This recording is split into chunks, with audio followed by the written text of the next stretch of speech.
Amém, meus amados. Graça e paz, né? Se não é a Amém. graça e a paz do Senhor na nossa verdade, vida, só a graça. a gente não estaria aqui reunidos, né? Nós vamos estar lá brevemente meditando em Salmo 146, eu até comentei dele ontem. Bom dia, Adri! No culto das mulheres. Bom dia, Adriana. E a gente vai estar meditando rapidamente. Salmo Versos 1 Salmo ao 146. 6. Salmo 146 diz assim: Aleluia! Louve, ó minha alma, o Senhor. Louvarei o Senhor por toda a minha vida, cantarei louvores ao meu Deus enquanto eu viver. Não confie em príncipes, em meros mortais, incapazes de salvar. Quando o espírito deles se vai, eles voltam ao pó. Naquele mesmo dia acabam-se os seus planos. Como é feliz ou bem-aventurado, né? Aquele cujo auxílio é o Deus de Jacó, cuja esperança está no Senhor, no seu Deus, que fez os céus e a terra e o mar e tudo o que neles há, e que mantém a sua fidelidade para sempre. Amém. Aleluias. Ontem o nosso encontro, né, falou muito sobre esperança. Esperança para recomeçar. Então, em continuidade, né, do estudo de ontem, que nós tivemos um culto maravilhoso, falar sobre esperança. E aqui nesses versos que nós lemos, o salmista deixa bem claro que nós não podemos botar a nossa esperança em homens, nós precisamos colocar a nossa esperança no Senhor, naquele que cuida de nós. E muitas das vezes a gente transfere essa esperança para as pessoas erradas. Circunstâncias. Então, independente do que a gente venha a passar, como a gente falou ontem, né? Nós precisamos ter esperança para o novo começo, para recomeçar em Cristo Jesus. Que Deus possa ser a nossa esperança a cada dia. Aleluia. Independente daquilo que a gente passe, mas Ele é a nossa esperança, Ele é o nosso refúgio, socorro bem presente em momentos difíceis. Amém? Senhor, em nome de Jesus, Pai, nos abençoe. nós agradecemos ao Senhor, nossos corações estão gratos em saber que é um Deus vivo, poderoso, que é a nossa esperança. Aleluia. E a cada dia da nossa vida, a cada manhã, ao acordarmos, nós possamos colocar a nossa esperança em Ti. Aleluia. Porque o Senhor sabe o que é melhor para nós. O Senhor nos ajuda a passar por tudo. Muito obrigada, Senhor. Obrigada por esse amor tão grandioso por cada vida. Abençoa, Senhor, nesta manhã, todos aqueles que estão aqui atentos a ouvir a Tua palavra. Toma a vida do Marcelo nas Tuas mãos, Senhor. Que venha a ser a boca de Deus nesse momento. Que nenhuma vírgula sequer fuja da Sua vontade, Senhor. Amém, O Senhor é o Senhor. Deus que cuida de nós. O Senhor é o Deus que fala conosco. O Senhor é o Deus que nos exorta, que nos consola. Então, meu Pai, neste momento não vai ser diferente. Espírito Santo de Deus, Tu tens total liberdade de falar e agir em nosso meio. Dá-nos a Tua orientação, o Seu discernimento nesta hora. Assim nós oramos ao Senhor, entregamos a cada vida, a cada familiar, Senhor, a cada pessoa que está enferma, e seus entes queridos enfermos. Sabemos que o Senhor cuida de nós, que o Senhor venha ser esperança para esses, Senhor, que talvez já receberam um diagnóstico de morte, mas a última palavra vem do Senhor. Aleluia. O Senhor que é o dono da vida e da morte. Então, meu Pai, coloca nesses corações ânimo, esperança, a cada dia da sua vida. Nós assim te oramos e te agradecemos nesta manhã, no nome santo de Jesus. Amém. Amém. Queridos, que Deus possa nos abençoar na leitura do estudo da palavra nessa manhã. A gente vai estar estudando o capítulo 37 do livro de Ezequiel, visão que Deus deu a Ezequiel com respeito ao vale de ossos secos. O tema da mensagem nessa manhã vai falar sobre restauração e restituição do povo de Deus. Eu creio nesse tempo que Deus deseja restaurar e restituir tudo aquilo que no passado eu e você perdemos. Toda tragédia, toda dor e sofrimento e as circunstâncias ou os efeitos dessas tragédias, dessas situações difíceis, Deus deseja ainda hoje restituir. Amém. Por mais que a visão de Ezequiel, dada por Deus, seja uma visão de vale de ossos secos, o texto que nós vamos estar estudando nessa manhã é profético. O texto nessa manhã traz em nosso coração, deve trazer no meu e no seu coração, um sentimento de esperança. Esperança no fato de que Deus é fiel em cumprir todas as coisas na minha e na sua vida, assim como cumpriu em Israel.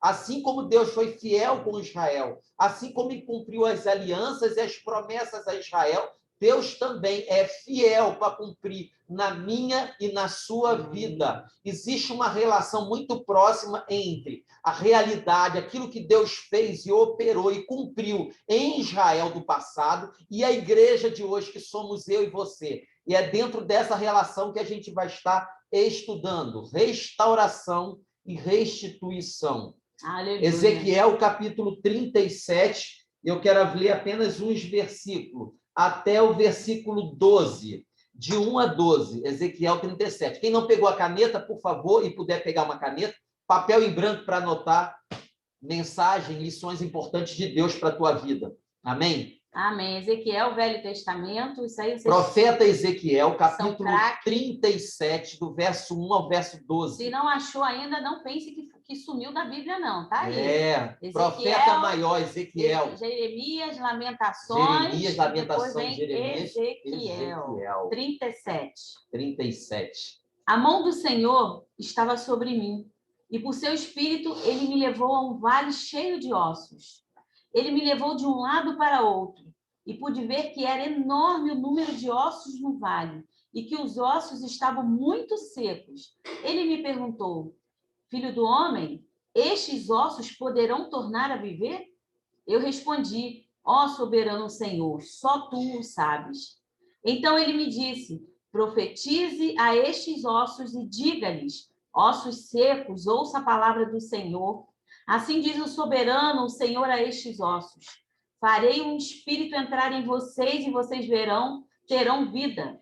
Porei tendões em vocês, farei aparecer carne sobre vocês e os cobrirei com pele. Porei um espírito em vocês e vocês terão vida. Então vocês saberão que eu sou o Senhor. E eu profetizei, conforme a ordem recebida. Enquanto profetizava, houve um barulho, um som de chocalho, e os ossos se juntaram, osso com osso. Olhei, e os ossos foram cobertos de tendões e de carne, e depois de pele, mas não havia espírito neles. A seguir ele me disse: profetize ao espírito, profetize, filho do homem, e diga-lhe: assim diz o soberano, o Senhor: venha desde os quatro ventos, ó espírito, e sobre dentro desses mortos, para que vivam. Profetizei, conforme a ordem recebida, e o espírito entrou neles, e eles receberam vida e se puseram em pé. Era um exército enorme. Então ele me disse: filho do homem, estes ossos são toda a nação de Israel. Eles dizem: nossos ossos se secaram e nossa esperança desvaneceu-se. Fomos exterminados. Por isso, profetize e diga-lhes: assim diz o soberano, o Senhor: ó meu povo, vou abrir os seus túmulos e fazê-los sair. Trarei vocês de volta à terra de Israel. Aleluia. Amém. Como eu falei de início, a visão é trágica. Verdade. Deus leva o profeta Ezequiel a um vale de ossos secos e associa esse vale de ossos secos à casa de Israel, a realidade espiritual que Israel estava vivendo. A visão é trágica, mas o texto não termina nos primeiros versículos. O texto continua e fala de uma realidade, de uma esperança renovada, onde, através do mover sobrenatural de Deus, através do profeta, esses que anteriormente estavam mortos, como ossos sequíssimos, a existência deles era de morte, agora eles têm esperança em Deus de ter vida. E aquilo que era trágico se tornou algo glorioso, algo abençoador, algo de Deus, algo de vida. Então, apesar de, a princípio, a visão ser trágica, agora é uma visão gloriosa de um grande povo, de um grande exército, cheio de vida e cheio de Deus. Então, o tema da nossa lição desta manhã tem tudo a ver com essa realidade, com esse contexto de restauração e restituição. Aquilo que Deus fez no passado e deseja fazer na minha e na sua história, na minha e na sua família. Restituição e restauração. Aleluia. Eu adoro esse termo, essas palavras, restituição e restauração. Quão belas são. Como Deus deseja realizar ainda hoje isso na minha vida e na sua família. Trazer vida aonde jaz morte. A grande questão é que, por mais bela e real que seja essa verdade de restauração e restituição, como é difícil. Eu gostaria de introduzir essa mensagem falando duas coisas, duas realidades da dificuldade que eu e você temos de viver restauração e restituição. Como é bonito falar sobre isso. Como é triste perceber quantas famílias, quantas pessoas têm dificuldade de viver essa realidade na prática. Como que Deus, no passado, buscou e desejou restaurar e não foi possível por causa de algumas realidades que eu e você vivemos. Infelizmente, por mais bela que seja a realidade, ainda assim, para muitos, isso é impossível na sua prática.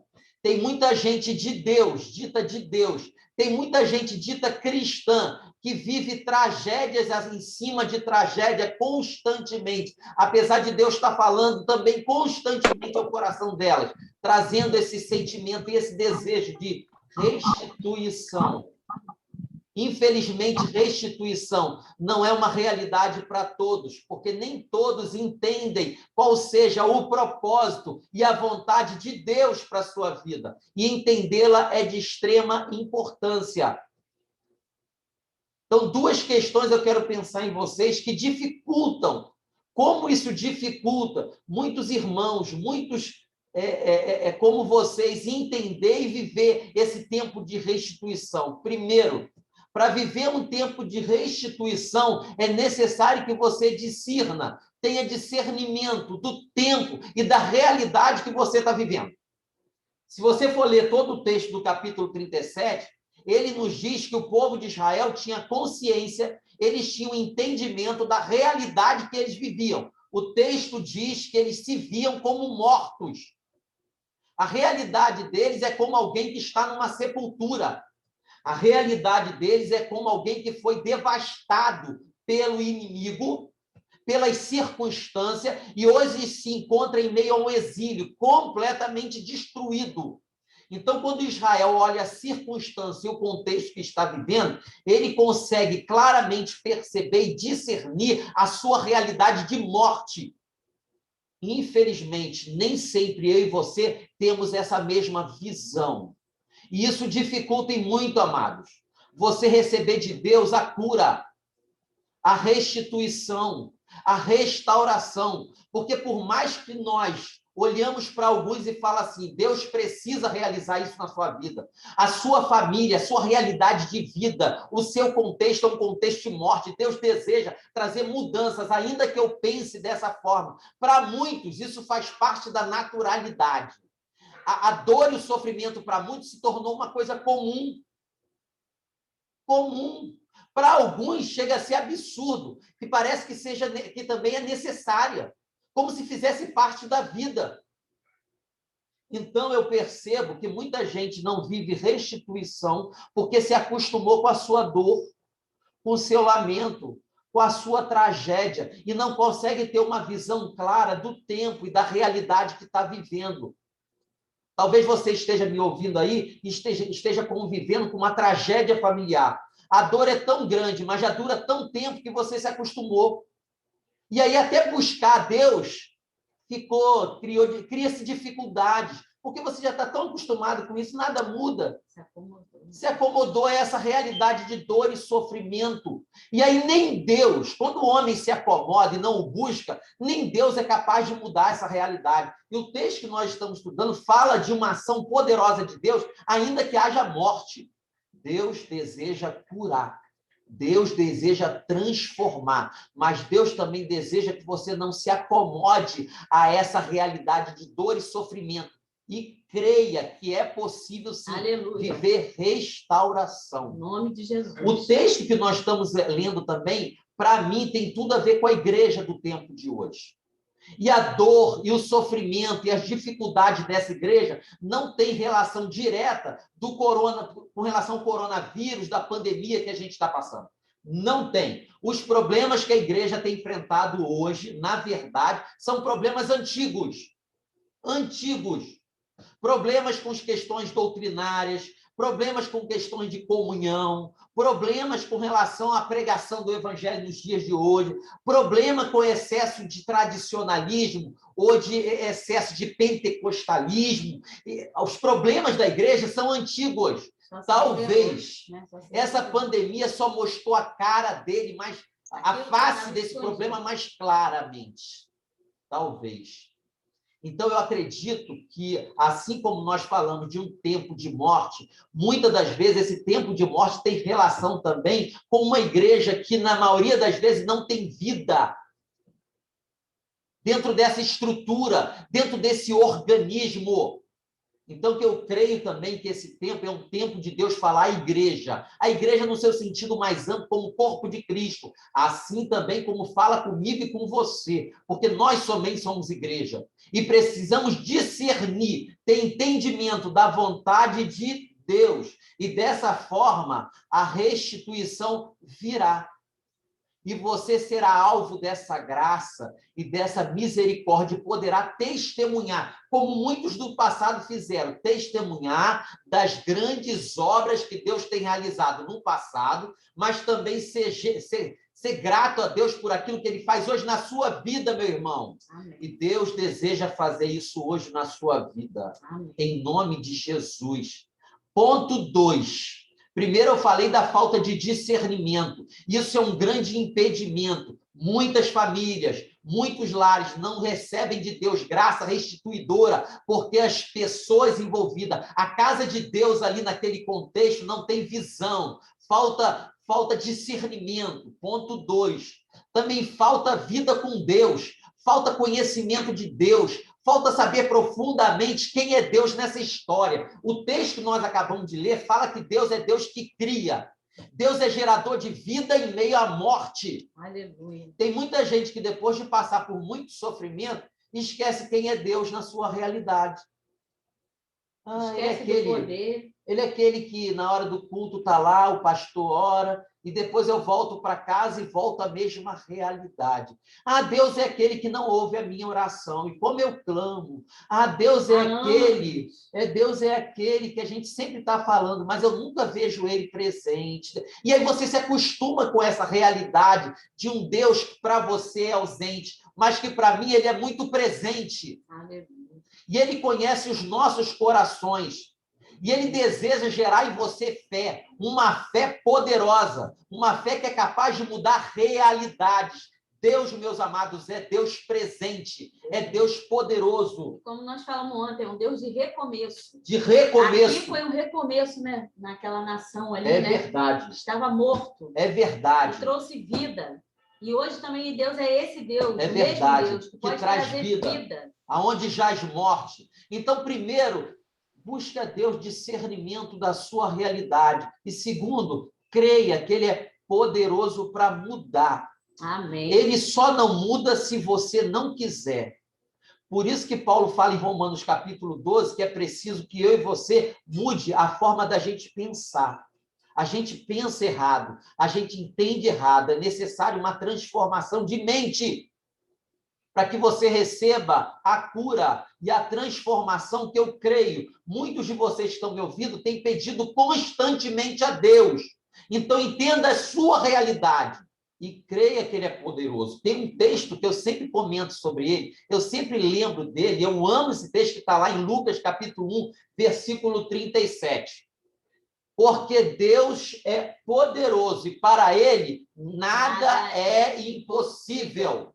Esse texto acho que deveria estar lá na nossa porta da geladeira. Mais um para a geladeira. A geladeira tem que ser grande. Porque para Deus Nada é impossível. E qual o contexto? Nada. Isabel, velha de idade e estéril. Idosa, perdão. Uma senhora idosa e estéril. E ela gerou um filho, conhecido como João Batista. Mas não somente ela, Maria, jovem e virgem. Maria também gerou um filho. E aí o texto que nós estamos pensando, o texto de Lucas, capítulo 1, versículo 37, diz justamente isso. Porque para Deus, meus amados, nada é impossível. Nada é impossível. Creia nisso, porque para Deus nada é impossível. Um vale de ossos secos pode se transformar num grande exército poderoso de vida. O seu lar, que hoje pode estar vivendo um tempo de dor e sofrimento, pode se tornar um lar de alegrias e graças e verdade e vida. E essa visão, né, Marcelo? A gente... como eu sempre falo, é bom a gente adentrar no texto, viver ali.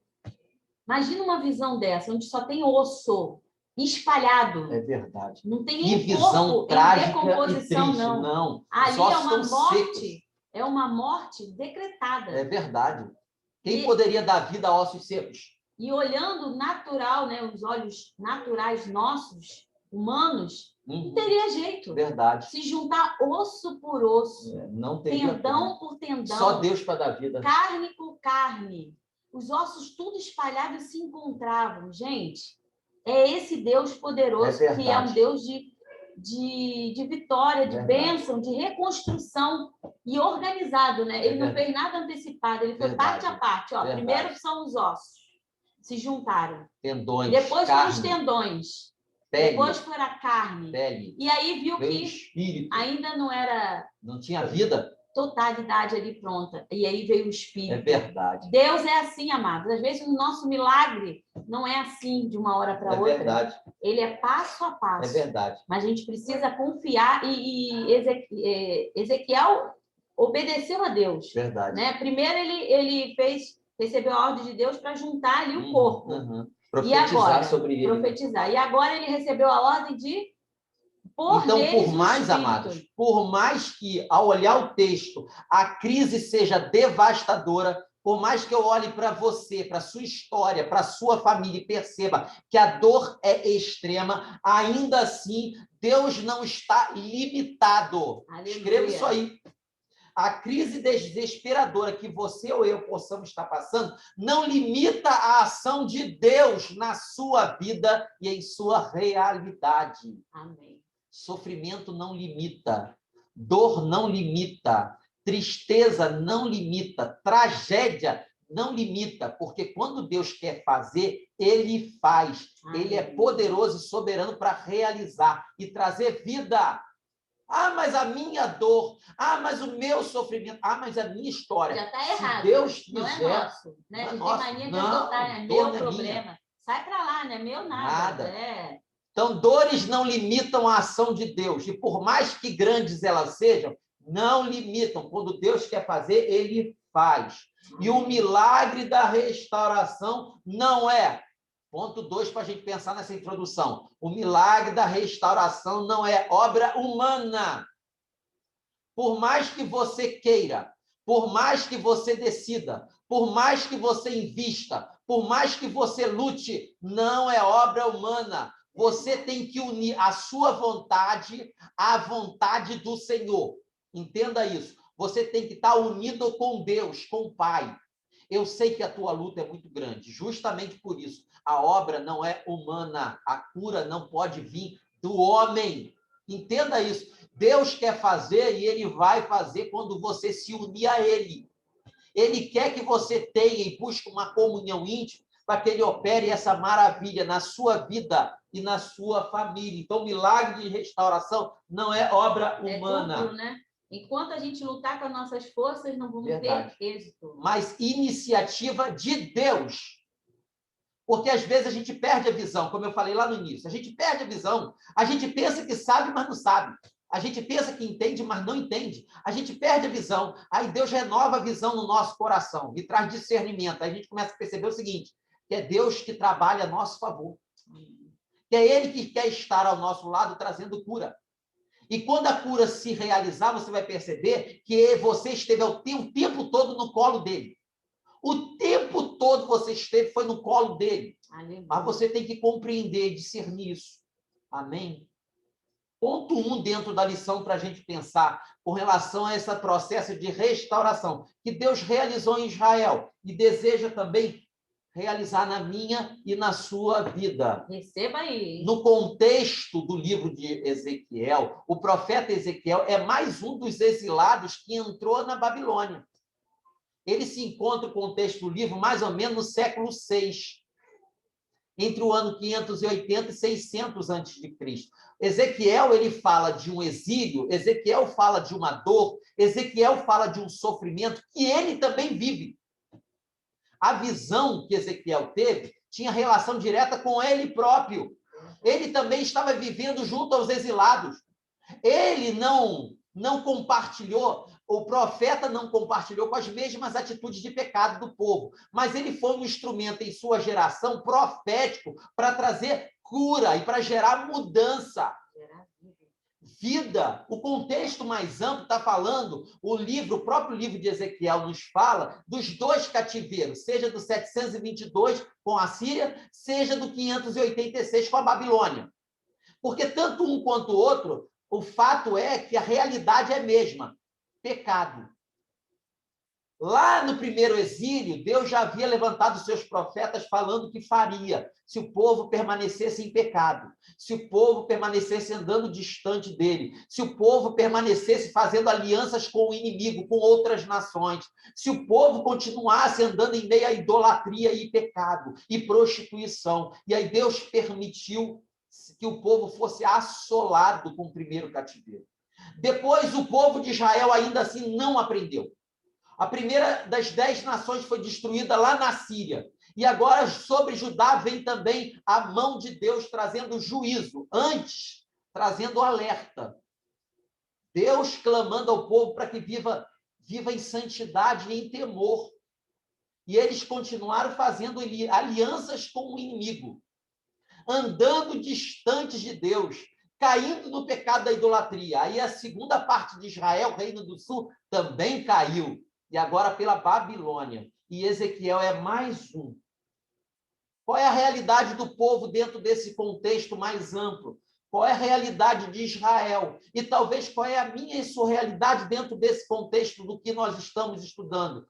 Morte, tragédia, dor, sofrimento. O povo de Deus estava desprovido de vida espiritual, porque pensar num vale de ossos secos me faz pensar que esses que estão vivendo dentro desse contexto não têm vida com Deus. Ossos secos representam uma vida apenas física, porque aqui o povo não estava literalmente morto. Eles se viam como um vale de ossos secos. Eles se viam como alguém que não tinha vida. E a vida que faltava a essa nação era a vida de Deus. Era a vida espiritual, era a comunhão com o Pai.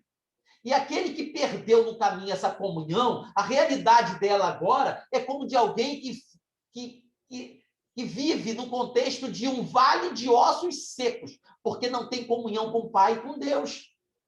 É isso que o texto está falando. Qual é a realidade? Qual é a necessidade que o povo tem? O povo aqui tem a necessidade de novamente ter vida. Mas não é ter vida humanamente falando, biologicamente falando. É de ter vida com Deus. Porque é dele que vem a vitória. É dele que vem a cura. É Deus que dá sentido à nossa existência. Tudo que temos e somos só faz sentido porque Deus está na nossa história. É isso que o profeta, que Deus está falando através do profeta. O povo de Deus estava desprovido de vida espiritual. Por isso que nessa caminhada, Deus levanta seus servos, os profetas, para falar a esse povo. Assim como levantou também profetas no dia de hoje para falar a você e a mim. O profeta Isaías diz assim, Isaías 53, versículo 1. Vamos ler algumas referências. Abre a Bíblia aí. É hoje. Isaías, antes de Ezequiel. Isaías 53, 1. Quem creu em nossa mensagem? E a quem foi revelado o braço do Senhor? Olha o profeta. Olha Deus levantando seus profetas. Quem creu? Ele está pregando, ele está falando. Deus está sendo voz em meio ao povo. E quem está crendo? E quem está ouvindo? E quem está obedecendo? A gente não pode negar que as circunstâncias podem ser trágicas. Mas ainda assim, Deus está falando. A boa palavra de Deus é uma realidade em nosso meio. Agora, se eu e você vamos obedecer ou não, aí é outra história. Profeta Amós. Deus também falou por meio do profeta Amós, capítulo 5, verso 27. Amós é um pouquinho difícil de encontrar, ainda mais para quem não está acostumado. Amós 5, 27. É escola, né, Marcelo? Tem que aprender aqui. Profeta menor, Amós. Por isso eu os mandarei para o exílio, para além do Damasco, diz o Senhor, Deus dos exércitos é o seu nome. Está vendo? Deus falando ao povo. Sabe por que Deus iria enviá-los ao exílio? Porque eles continuavam vivendo uma vida de pecado, de afastamento do Senhor. Aí Deus está falando, volta Israel, volta Israel. Por isso que fala, né, que deserto é a escola de Deus, né? É verdade. Deserto, exílio, cativeiro. Também Deus falou por meio do profeta Oséias. Olha lá, Oséias, capítulo 4, verso 1 e verso 2. Oséias, o quê? Depois de Amós. Oséias 4.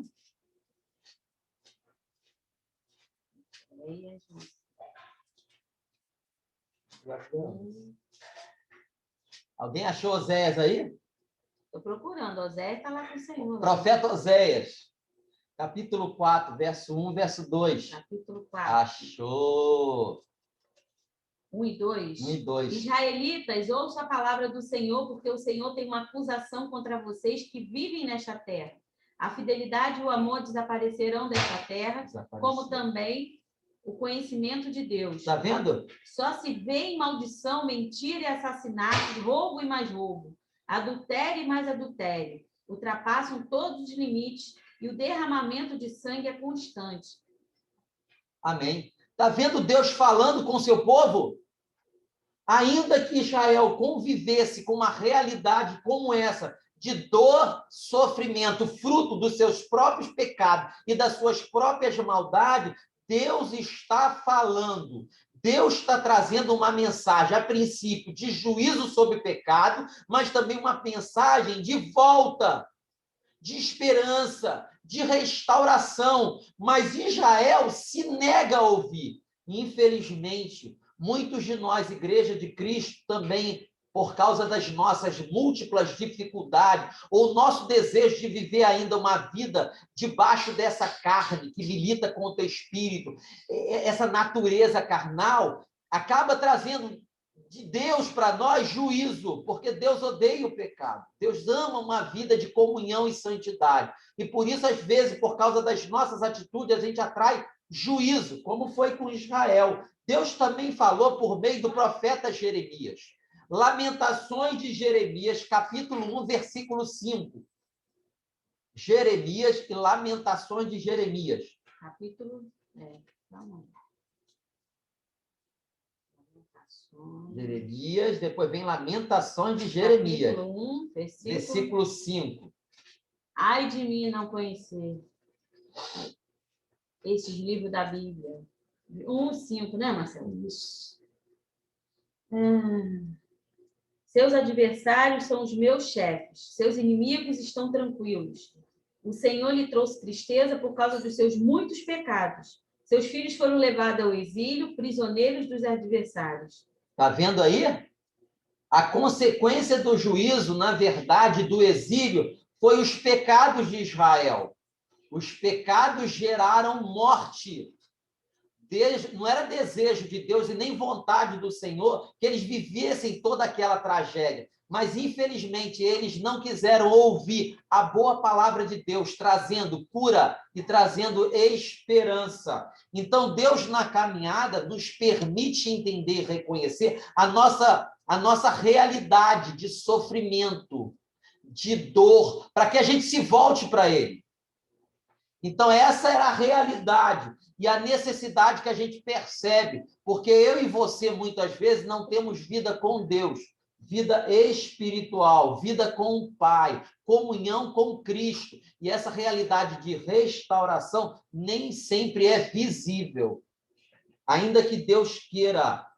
O povo de Deus também, além da realidade de vidas, uma realidade sem vida espiritual, o povo ali também se encontrava disperso. Havia falta de vida, mas também havia falta de comunhão. Perceba que o problema de Israel, no seu contexto, do capítulo 37 do livro de Ezequiel, não é somente que eles estavam sem vida, mas também porque eles não tinham comunhão. Não sei se vocês lembram um pouquinho antes, Israel, as 12 tribos de Israel, elas tinham se dividido e passaram a conviver com 10 tribos do norte e as 2 tribos do sul. Essa divisão gerou problemas. Essa divisão, ou esse afastamento, gerou maldição, gerou sofrimento. E aí, esse estado de disperso acaba trazendo também juízo de Deus sobre a nação. Ponto 3. O povo de Deus estava, na verdade, como um vale de ossos secos. Eles, na sua essência, que deveriam ser luz para as nações, agora estavam vivendo um contexto de morte. Deus criou, Deus gerou Israel para ser um instrumento da tua graça. Deus gerou Israel para ser instrumento da sua glória, para manifestar a glória dele para as nações. Deus gerou a igreja, a realidade da igreja é a expressão da glória e da graça de Deus nesse mundo. Essa é a realidade que eu e você deveríamos estar vivendo. Mas, infelizmente, por não vivermos e desejarmos caminhar segundo os propósitos do Pai, a gente, na maioria das vezes, passa a ser exemplo e motivo de vergonha. Na nossa caminhada, a gente às vezes tem percebido isso, né? Eu ouço muita gente falar e algumas vezes eu digo isso, por exemplo, eu não gosto de ter pessoas cristãs evangélicas para me ajudar ou para eu contratar para algum serviço, porque eu já tenho até medo. Porque tanta gente fazendo vergonha, se falando como, se dizendo, se apresentando como povo de Deus. Não, eu sou cristão, eu sou evangélico. E aí nos traz dor e sofrimento por causa do mau testemunho. A pessoa diz uma coisa, mas na prática ela faz outra. Ela mente, ela rouba. E a gente tem vivido, né, amor, um contexto, dentro hoje do nosso contexto, de muita gente que a gente pediu ajuda, algumas pessoas que a dita evangélica tentou nos ajudar e está nos causando dor e sofrimento. Eu não falo só no nosso contexto, mas isso no contexto mais amplo. Muita gente hoje dita igreja, mas dando mau testemunho. É muito triste. Deus fez você e a mim, irmão, para ser testemunho da sua glória. É glória de Deus, expressão da tua graça. Igreja de Cristo, expressão das suas boas novas. E muitas de nós têm sido apenas exemplo às vezes, até instrumento de maldição. É muito triste. O povo de Deus manifesta sinais de morte, não sinais de vida. Ponto 2. O agente da restauração. O texto de Ezequiel, capítulo 37, também diz para mim que em torno de toda essa realidade de morte que eu e você, ou Israel, estava vivendo, existe um agente. Existe um ser por trás de toda aquela realidade que deseja restaurar e trazer vida. Quem é essa pessoa? Nada mais, nada além do que Deus. Deus é quem toma a iniciativa da restauração. Você percebe que nos primeiros versículos do capítulo 37, é Deus convidando o profeta, primeiro, a ver. Ele chama Ezequiel e fala, Ezequiel, veja isso. Aí depois Deus leva Ezequiel ao vale, ele caminha entre os ossos secos. Ezequiel, perceba isso, toque nisso. Depois ele fala assim, Ezequiel, profetiza. Então, o agente da restauração é o próprio Deus. Porque, como eu falei lá atrás, porque esse que convida, Esse que chama é o mesmo que restaura. Ainda que você esteja em frangalhos, ainda que você esteja completamente destruído, ainda que a sua vida seja uma expressão de um vale de ossos secos, aquele que te chamou é também aquele que te restaura. Então, quem é o agente de vida? É o próprio Deus. Você não pode perder a visão.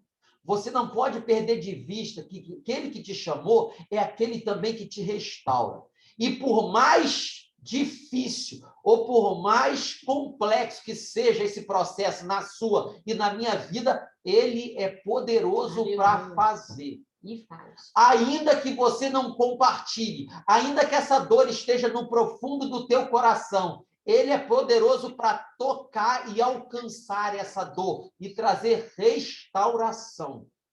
Ainda que na sua mente as dificuldades sejam extremas, ainda que as suas circunstâncias não mostrem o quanto você queira, ele ainda assim é poderoso para fazer o milagre que você busca.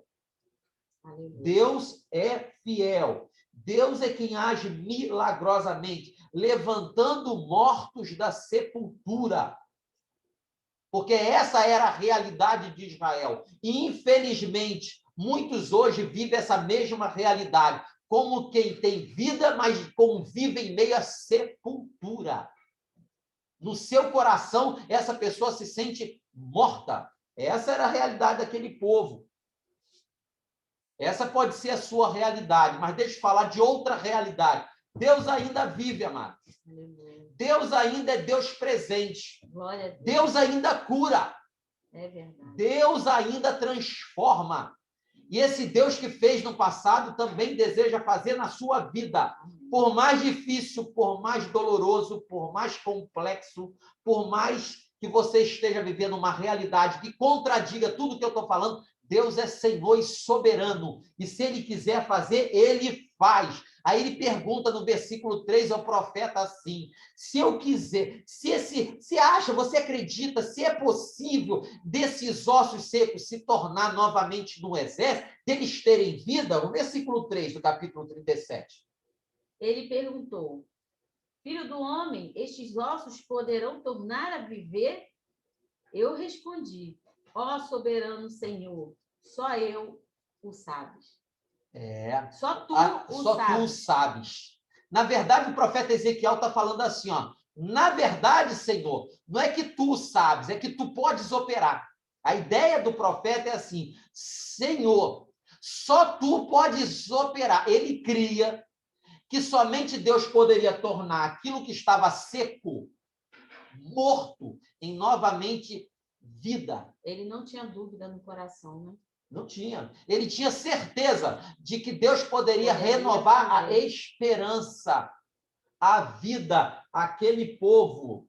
E da mesma forma, é como se Deus estivesse perguntando hoje para mim e você: é possível? É possível uma cura? A nossa igreja recebeu uma poderosa restauração. E quando eu falo de igreja, eu estou falando de mim e você. Será que é possível?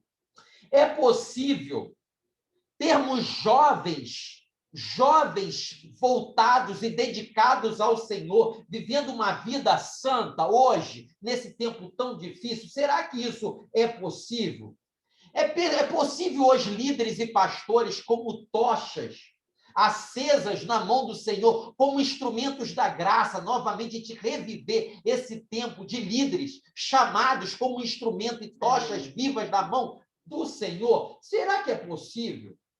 É possível esta igreja ser, na verdade, a igreja de hoje ser e voltar a ser uma ganhadora de almas? Será que tudo isso é possível? É possível. Ezequiel responde ao Senhor: Senhor, ao Senhor tudo é possível. Aleluia. Aí Deus convida Ezequiel a participar desse grande movimento de vida. Depois dessa afirmação. Olha o que o profeta Joel diz. Joel, outro profeta menor. Joel, capítulo 2, verso 18 e 19. Nossa. É possível? Joel pra cá, né? Joel, profeta menor, hein? Joel o quê? Joel, capítulo 2, verso 18 e verso 19. Então o Senhor mostrou zelo por sua terra e teve piedade do seu povo. O Senhor respondeu ao seu povo: estou lhes enviando trigo, vinho novo e azeite bastante para satisfazê-los plenamente.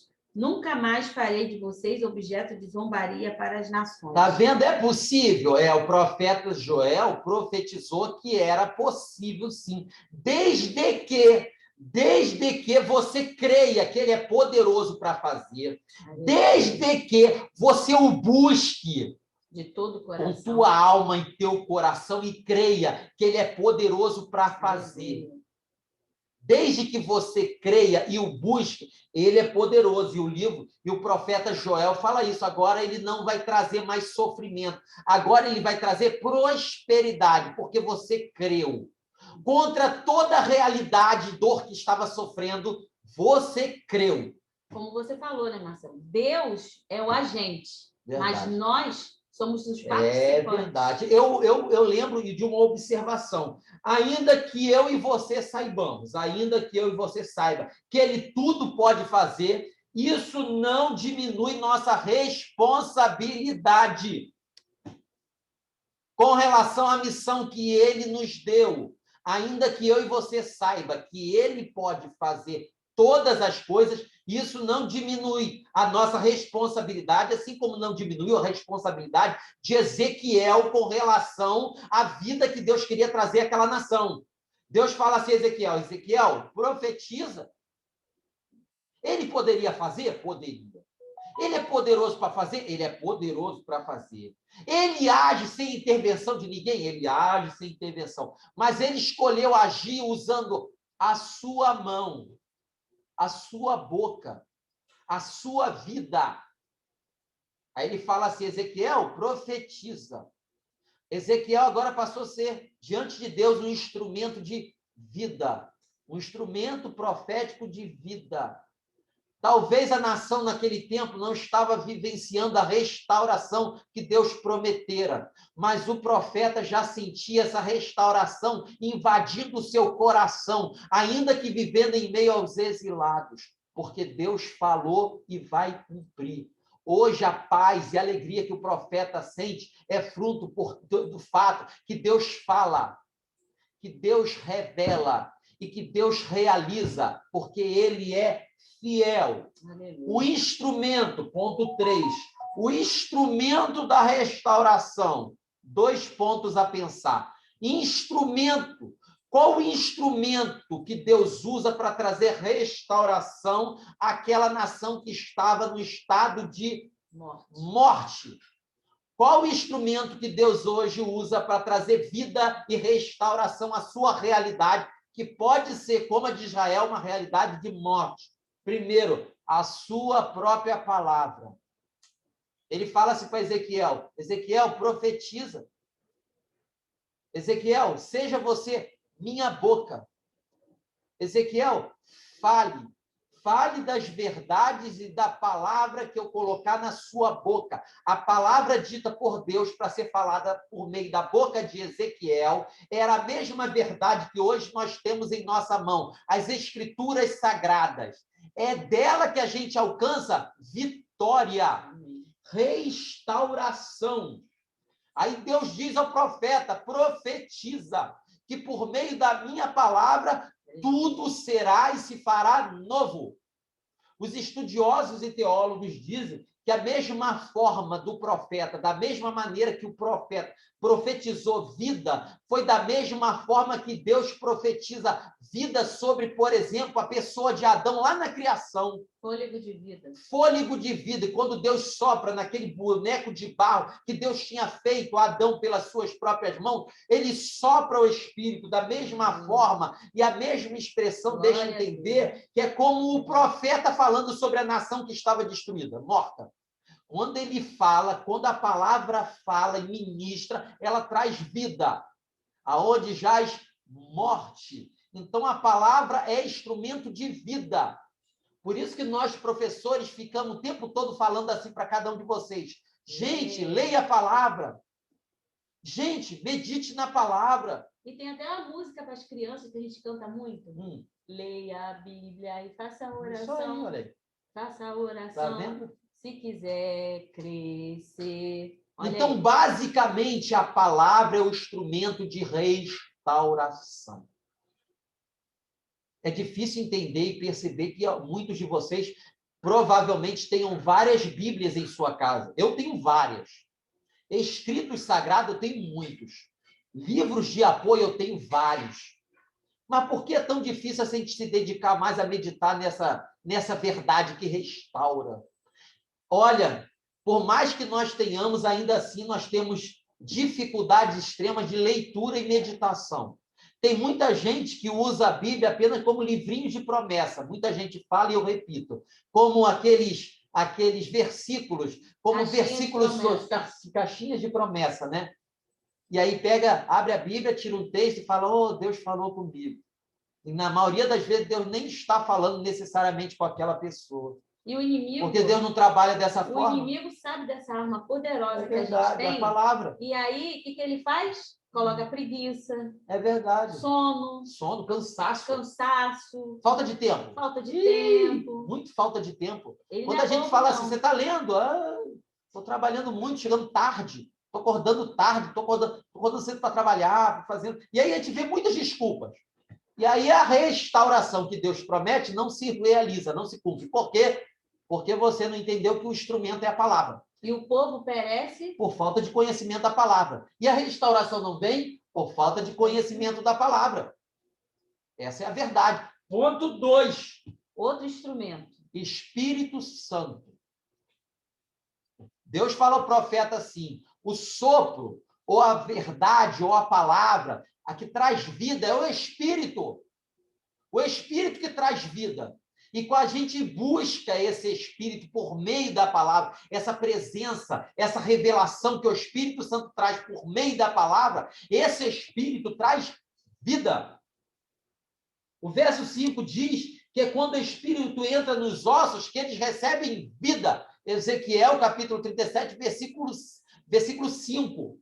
Ezequiel, capítulo 37, versículo 9, diz que quando o Espírito vem e assopra sobre os ossos secos, eles recebem vida, versículo 9. Também versículo 10, diz que quando o Espírito entra naqueles ossos, eles se levantam como um exército cheio de vida. É o Espírito. É busca de uma intimidade maior com Deus através do Espírito. É verdade. É vida com Deus, mas vida espiritual. É discernimento da vontade dele, fruto dessa comunhão com o Espírito Santo. É assim que funciona.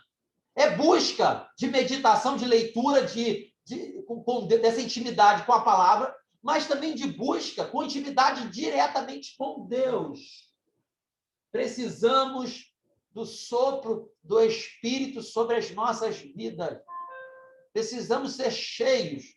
Jesus falou ser cheios do Espírito para que tenhamos vida. E vida em abundância. Porque esse Espírito que traz vida, ele regenera, ele transforma, ele muda, ele traz um novo tempo sobre a minha e sua vida. Se você não está vivendo esse tempo, e o seu tempo é tempo de morte, é provável, meu amado, que ou você não está buscando essa transformação fruto de uma vida com a palavra, ou você não está dando liberdade do Espírito Santo agir. Dê liberdade para Deus agir por meio do Espírito e por meio da palavra, que a sua vida vai ser um testemunho de gratidão daquilo que Deus ainda hoje realiza e quer realizar. Ponto 4, processo de restauração. Olha que coisa bonita. Olha que Deus faz, que coisa legal. Olha o processo dentro do contexto do livro de Ezequiel, capítulo 37. Verso 37, ruído. Ruído dos ossos? Isso.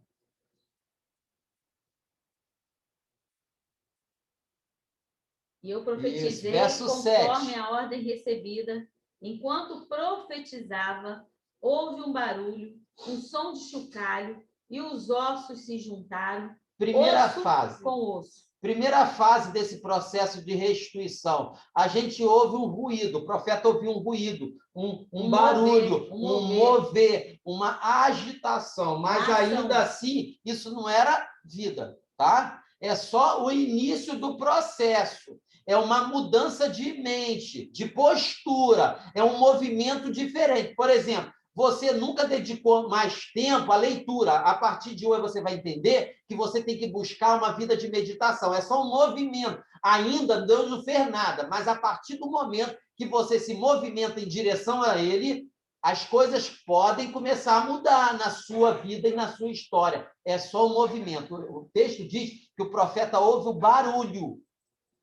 Só ouve um barulho. Esse barulho não é a mudança, esse barulho não é a restauração em si, mas esse barulho, esse movimento já é o começo. Outra coisa, o texto continua e fala de um ajuntamento. Verso 8. Olhei, e os ossos foram cobertos de tendões de carne, e depois... Ah, não, o juntamento não. É antes. É antes. E os ossos se juntaram. Final do versículo 7. Então, ele ouve um barulho, um ajuntamento de ossos, de estruturas, um movimento, e depois ele percebe que os ossos se juntam, ou seja, cada osso ao seu corpo. E aí há um ajuntamento. Esse ajuntamento faz parte do processo. Os ossos estavam espalhados e agora estão se unindo. Na verdade, é só uma volta às origens.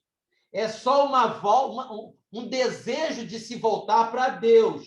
Eles começam a entrar em ordem, em conjunto. Eles começam a buscar uma comunhão mais íntima. Mas ainda era ossos secos. Só estavam juntos, só estavam dentro de uma estrutura. Mas o processo continua. É apenas ajuntamento. 3, tendões e carne. Olhei e os ossos foram cobertos de tendões e carne, depois da pele, mas não havia espírito neles. Ainda não há espírito, ainda não há vida. Esses ossos se organizam dentro de um esqueleto e Deus começa a formar tendões e carne. Quando eu penso em tendões e carne, eu lembro de uma estrutura. Estrutura, eu estou falando de doutrina, estrutura, eu estou falando de princípio, estrutura, eu estou falando de valores, de Deus, cristãos para a nossa vida. Ou seja, nesse processo de restauração e de reestruturação, deve haver a doutrina, a leitura da palavra, porque ela traz princípios, valores, doutrinas, mas ainda assim, isso não é essencialmente vida. Ainda não. Mas você já está no caminho. Está no processo. Está no processo. Ponto 4, pele. Continua. Valeu? Uhum. E aí, agora, esse corpo de tendões e estruturas, ele é recobrido por pele. Mas não havia espírito. Essa pessoa, talvez, já faz parte daqueles que são chamados povo de Deus. Já tem comunhão com aqueles que são chamados igreja e corpo de Cristo. Mas eles ainda não têm o Espírito. Eles são apenas uma imagem daquilo que Deus deseja realizar. Pele lembra apenas aparência, beleza e formosura, mas ainda estavam mortos. Eram cadáveres. Ainda estavam mortos. Eles foram apenas chamados e ouviram o chamado. Buscaram e estão vivendo numa comunhão, mas ainda não receberam o Espírito. Vida. Só que o processo continua. 5. O Espírito entrou neles. A seguir ele me disse, profetize ao Espírito, profetize, filho do homem, e diga-lhe, assim diz o soberano Senhor, venha desde os 4 ventos ao Espírito e sopre dentro desses mortos para que vivam. Profetizei conforme a ordem recebida e o Espírito entrou neles. Eles receberam vida e se puseram em pé. Está vendo? Que às vezes o processo de cura, de transformação e de restauração, que muitos desejam, não é no estalar dos dedos. Tem muita gente que pensa que Deus trabalha assim, ó, de uma hora para outra. Resolveu todos os problemas. E aí tornou você um antes ímpio, agora você é uma pessoa santa. Sim, dentro do processo de justificação, a gente entende dessa forma. Mas dentro do processo de reestruturação, de restauração, leva tempo. Leva tempo, sabe por quê? Porque eu e você somos limitados. Leva tempo, sabe por quê? Porque eu e você não damos a liberdade que Deus espera no momento que Deus deseja realizar essa restauração. A gente é limitado, a gente tem natureza carnal, então Deus precisa trabalhar com o tempo na nossa vida. Quer ver um exemplo? Israel, que saiu do Egito lá com Moisés, poderia caminhar apenas 2 anos para alcançar a terra prometida. Mas Deus permitiu que eles rodassem todo aquele deserto durante 40 anos, porque Deus estava tratando com o coração daquele povo. Eles saíram do Egito, mas o Egito não saiu do coração deles, como muitos dizem, né? E aí Deus permitiu que aquele povo andasse 40 anos no deserto para ser tratado. Poderia ser muito menos, amado. Muito menos. Se a gente desse liberdade a Deus para Deus fazê-lo. Tem gente que vive sofrimentos longos, tem gente que vive tragédias dia após dia, e Deus está falando, e Deus está ministrando, e Deus está trazendo palavra, verdade, mas muitas das vezes essa dor e esse sofrimento impede, ou é um empecilho, ou é um obstáculo da ação poderosa do Espírito na nossa vida. Resultado da restauração. Quinto, os resultados da restauração. Ossos que antes eram secos passaram a viver. Deus agora traz vida. Aquilo que era um padrão de morte, aquilo que era exemplo de dor e tristeza, hoje passou a ser exemplo de vida. Deus pode te levantar e pode me levantar a partir do desejo, da vontade do seu coração de se voltar para Ele. Deus pode mudar a sua realidade de morte para uma realidade de vida. Os ossos secos saíram da sepultura existencial que eles conviviam. Versículo 12, versículo 13. Olha lá, Ezequiel 12, versículo 12, versículo 13.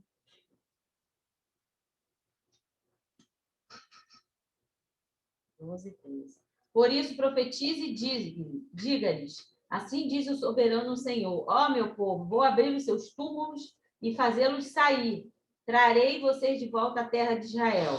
E quando eu abrir os meus túmulos e os fizer sair, vocês, meu povo, saberão que eu sou o Senhor. Está vendo? Porque só Ele pode fazer.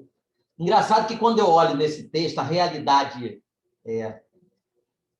que eu posso perceber e olhar de grosso modo é que Israel tem vida, eles estão, entre aspas, vivos, mas a realidade de coração deles era de morte. Para muitos, eles estavam numa sepultura. Olha só, como que alguém pode viver estando numa sepultura? Essa realidade de coração e de alma daquele povo.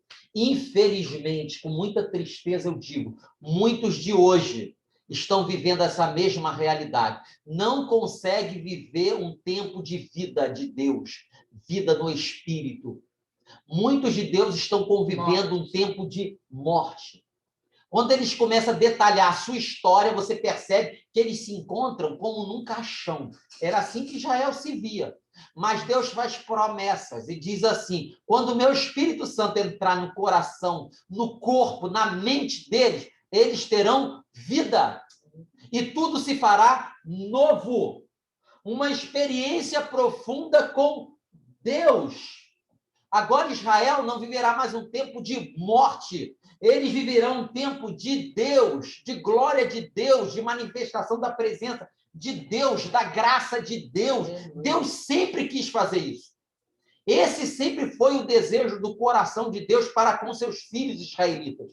Esse também sempre foi e é o desejo de Deus para a sua vida, para a sua realidade, para a sua família. Um tempo de glória, de graça e de manifestação do poder dele. Creia nisso. Esse é o tempo de Deus para a sua vida e para a minha vida. É um tempo de unidade espiritual. Ainda que estejamos isolados por causa de uma pandemia, em espírito nós estamos juntos, amados. Aleluia. Nós nunca nos separamos, se não quisermos. Se a gente estiver unido a Deus, nós estamos unidos no corpo. E esse corpo de Cristo, ninguém separa. Ninguém separa, nem pandemia, nem coronavírus, nem nenhum tipo de doença ou de enfermidade, ninguém separa. Ainda que nós não estejamos como igreja unidos numa estrutura, num templo, nós estamos unidos em Cristo. Ninguém separa. Unidade espiritual.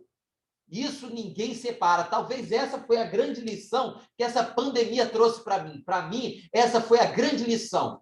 Que por mais que estejamos isolados, ninguém nos separa de Cristo. Romanos 8, 38 e 39. Até o pastor Levi leu hoje no culto. Porque estou certo de que nem a morte, nem a vida, nem os anjos, nem os principados, nem as potestades, nem o presente, nem o porvir, nem a altura, nem a profundidade, nem alguma outra criatura nos poderá separar do amor de Deus que está em Cristo Jesus, nosso Senhor. Nem Covid. Tem gente que acha que a Covid separou, que a pandemia, que o isolamento social, nem eles são capazes. O texto diz que nem anjos, nem seres espirituais, nem nenhuma outra criatura pode nos separar. Creia nisso.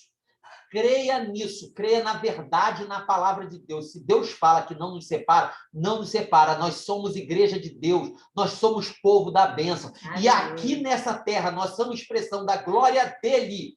Viva, meu amado. Eu quero concluir essa mensagem dizendo o seguinte: viva como expressão da glória de Deus, ainda que em meio ao seu exílio, ao seu cativeiro, ainda que em meio a toda essa dor, viva e busque uma vida de expressão de glória de Deus, porque foi para isso que Deus te formou. Foi para isso que Deus te restaurou. E é para isso que Deus tem te restituído, caso você queira. Aí Apocalipse fala assim: porque estou à porta e bato. É como se Deus falando assim: se você quiser abrir a porta, se você desejar restituição, e se você confiar e crer na minha palavra, essa verdade há de se realizar. Mas, meu amado, você tem que querer, você tem que buscar. É verdade, da liberdade. Você tem que dar liberdade. Você tem que fazer alguma coisa em favor dele. E aí ele vai se voltar. E aí você vai viver um tempo de graça, de glória, de vida. Restauração. E eu quero profetizar vida sobre você, assim como Ezequiel foi instrumento de vida. Eu quero nessa manhã profetizar, ser profeta de Deus agora na sua história, na sua caminhada, em sua família. Vida. Amém. Vida de Deus, vida de comunhão, vida transformada, que você viva um tempo de graça, de glória, de expressão da própria presença de Deus, em nome de Jesus. Amém. Receba isso. Receba essa vida de Deus, essa vida que muda, que transforma, que restaura e que restitui. Aleluia. Para a glória do Senhor. Você pensa que é para a glória sua? Não, é para a glória do Senhor. As pessoas em sua volta vão ver e falar assim: nossa, que bênção! É Deus presente para a glória dele. Deus purinho. No nome de Jesus. Amém? Amém. Glória a Deus. Que Deus te abençoe, meus amados, nessa manhã. E que esse novo tempo, essa nova vida possa ser uma realidade na sua história. Em nome de Jesus. Passo, né? Hoje é dia de dar o primeiro passo. Verdade. Dê o primeiro passo. Alguém quer falar alguma coisa? Dá tempo. Está bem cedo? Vou continuar então, hein? Não, Marcelo, 10 para meio-dia. Tá. Esse professor gosta de falar, hein, gente? Dá corda, não. Eu resumi, né?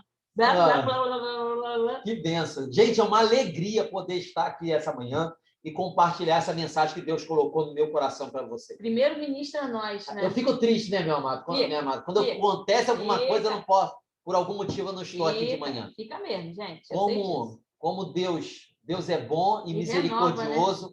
E nos usa. E eu amo ser esse instrumento. Às vezes cheio de dificuldade, às vezes cheio de luta. Mas eu amo estando com os irmãos e compartilhando essa boa palavra, que é vida. Vida para os nossos ossos e vida com Deus. Amém. Verdade? Alguém quer falar aí, gente? Alguém quer comentar alguma coisa? Alguma dúvida do texto, né? Às vezes é um texto não é fácil de entender, não. Não é fácil, né? não. É fácil, não. Ninguém está saindo briga. Zé Luiz está aí? Zé Luiz? Kelly, Zé Luiz. Tá? Kelly, tá aí, Kelinha? Zé, fala aí, Zé. Quanto tempo que eu não te ouço, Zé? Zé Luiz? Ih, eu acho que eles saíram. Saiu, então, Zé? às vezes é só Kelly. Amém. Ninguém quer falar, né, amor? Sheilinha, fala então aí, Sheilinha. Eu não saí, não.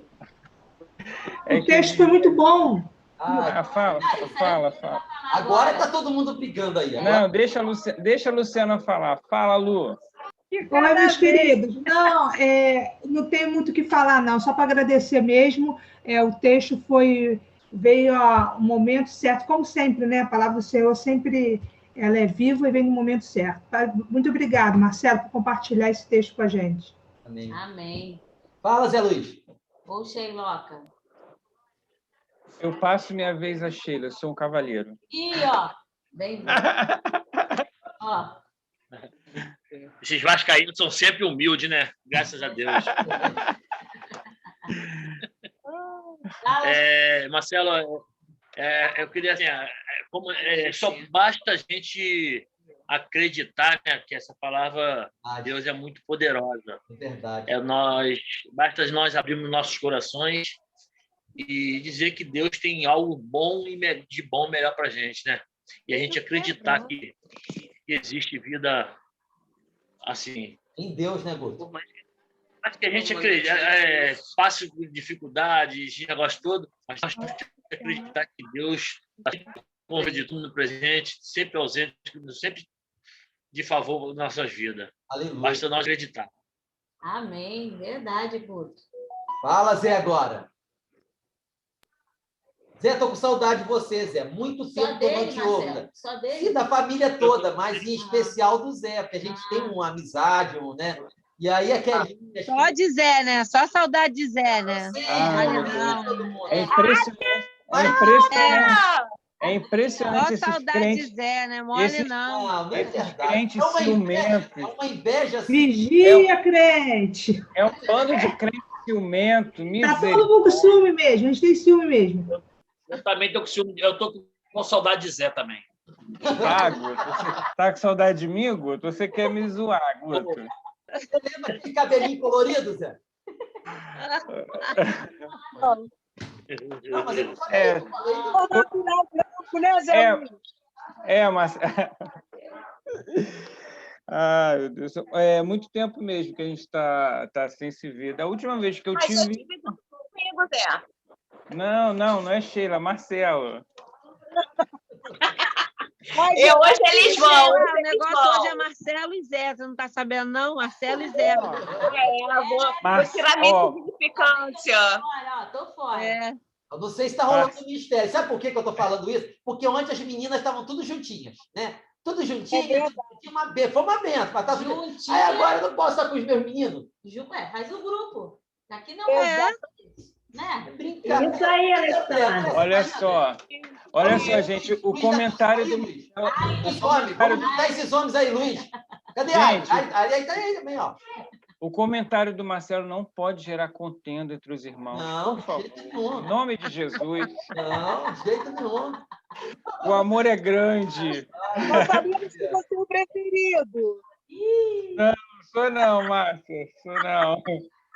Não sou. Amém, que alegria, queridos. Você não sabe como é bom estar aqui com vocês. É verdade. Hoje vocês são, né, Alê?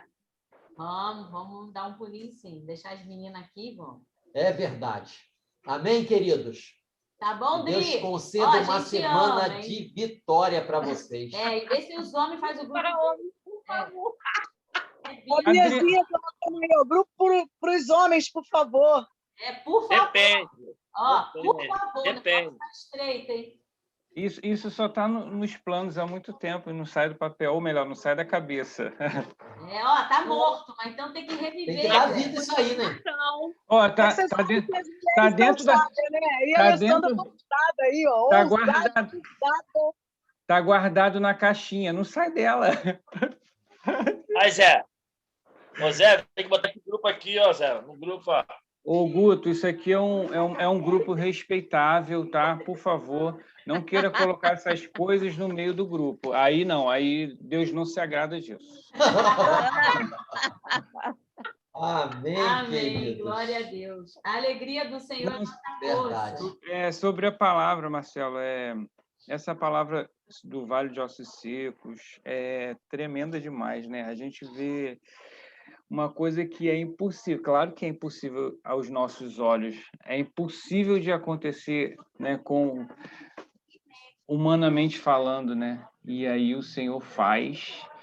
E aí você estava comparando, né, com a nossa vida, tudo que os processos lá, né, dos ossos se juntando, depois, né, criando a carne, e aí veio a vida, né? A gente precisa cada dia estar se colocando numa posição de se consertar, de se juntar diante do Senhor, porque às vezes a gente fica em pedaços, né? Verdade. A gente, em algumas situações, a gente fica em pedaços. E aí a gente precisa se juntar diante do Senhor, né, para que se colocar diante dele para que ele nos junte novamente, né, faça criar em nós a carne, que é a fé, é a certeza de que ele pode agir, né, e fazer brotar em nós essa vida, né, que pode gerar vida, né, através dele, né, e a gente precisa se colocar sempre nessa posição, né? E esse último texto que foi lido, né, que nada pode nos separar, né? Ainda que a gente falhe, que a gente erre, que a gente vacile, né, nada disso pode nos separar do amor de Deus, porque esse amor supera todas as coisas. Ele sabe que nós somos falhos, ele tem essa certeza, né, de que nós somos falhos, né, e nós precisamos ter a certeza que, ainda que venhamos a falhar, ele está acima de tudo isso e pode nos perdoar, né? Ele é o que pode restaurar a nossa vida, né? Nos colocar de novo diante dele.